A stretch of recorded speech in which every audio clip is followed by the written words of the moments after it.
Ladies and gentlemen, tomorrow, or today, the NCAA tournament begins. The greatest day in all of sports for the year. Absolutely love it. Dream day. We're going to talk about the Houston Cougars. The last video I made on the Houston Cougars was talking about how they demolished Kansas and how that essentially came about. Now I'm going to tell you, the same reason they demolished Kansas is the same reason where I predict they are going to lose in the second round of the NCAA tournament, and I'm going to tell you why. Let's go. We're going to break down why this occurred. In particular, they crushed them on both offense and defense. So I'm going to touch on just a slight bit of both and show you the one concept on both sides that I think leads to a lot of success and how their second round matchup, I believe, will be able to expose those trends. All right, so the first thing we're doing is we're looking at Houston on offense. Okay. Iowa State, they play a defense where they like to force things to the sideline and they help aggressively from the bottom defender. This defender is forcing the Houston player back towards the baseline. Why is he forcing him that way? Because that is where help is. Essentially, this potential double team. Okay? The issue is teams that can counter this are teams that space the floor really well and have good shooters. Houston's not in particular have great shooters. They have LJ Cryer and Sharp. The rest of the team is not great.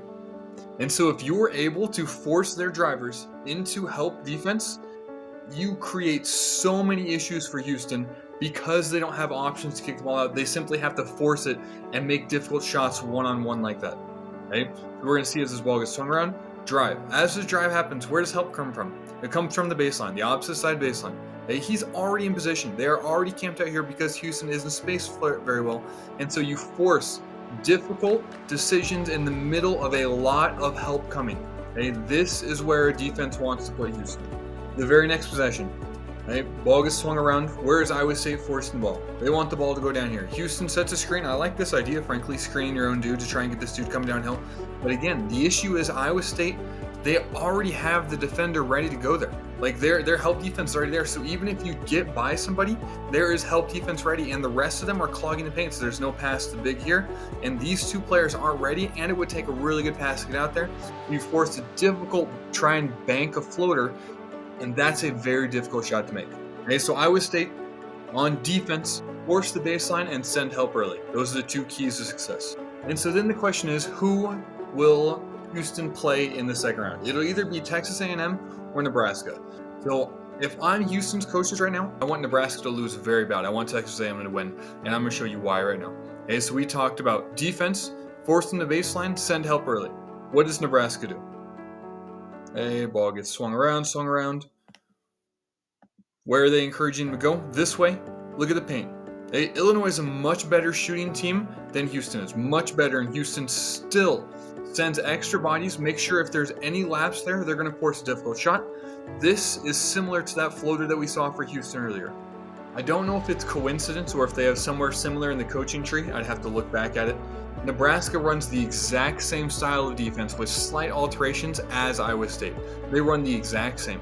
If Houston struggled against Iowa State, they're not going to be able to remedy that in the 6 days they've had, especially with being, you still got to focus on who your first round matchup is. What happens here? Okay, we forced this driver to the baseline. Okay, again, he's not a shooter, not respecting him out on the perimeter at all. Okay, force him to the baseline. Instantly, as soon as that comes, you have help. Okay, this person takes away the big. You have decent spacing over here, but that's a really tough pass. And Houston did not show to be able to make that pass. They forced up difficult shots, and I think Nebraska is going to give Houston a lot of troubles on defense. So then the question is, but that's just defense. I mean, if Houston still locks them up on defense and Nebraska can't score, then who cares? So then we got to talk about how do you exploit Houston on defense. I'll actually, at the end of this video, I'll link to Kansas. Their first game, they did a textbook perfect job of this. However, every time on the ball screen, Houston blitzes it. Okay, they trap it aggressively. They're looking to essentially force the ball out of the ball handler's hand. And so what does this mean? The person that's open right now is this big right here, 12. Okay? You have to essentially play through him or play through somebody else if they're cheating off aggressively enough. Okay? Iowa State they did this okay. I don't think they did it perfectly, but they did a decent job of it, where they moved the ball, and then because you have to rotate help here, you can skip it to the other side for an open three.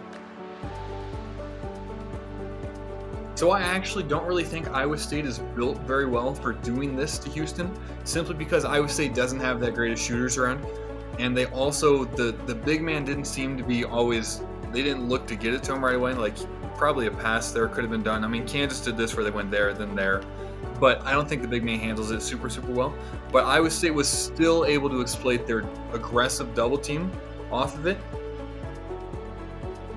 And while Iowa State isn't necessarily even built for this style, I'll tell you a team that I believe is.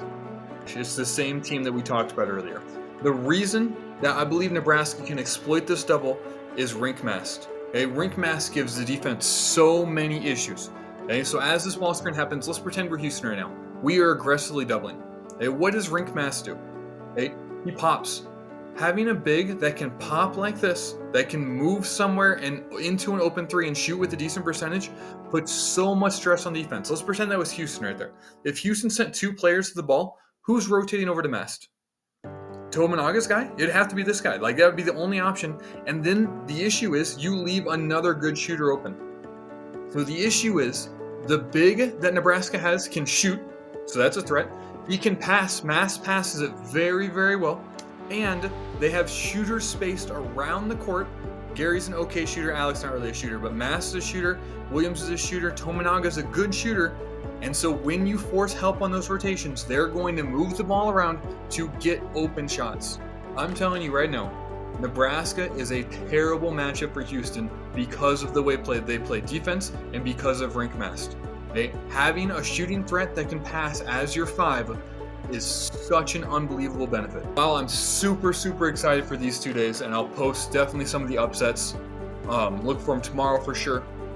I love the matchups between different teams and how they correspond to each other, and sometimes they benefit each other, sometimes they don't work well for each other, and how different teams are good against other ones.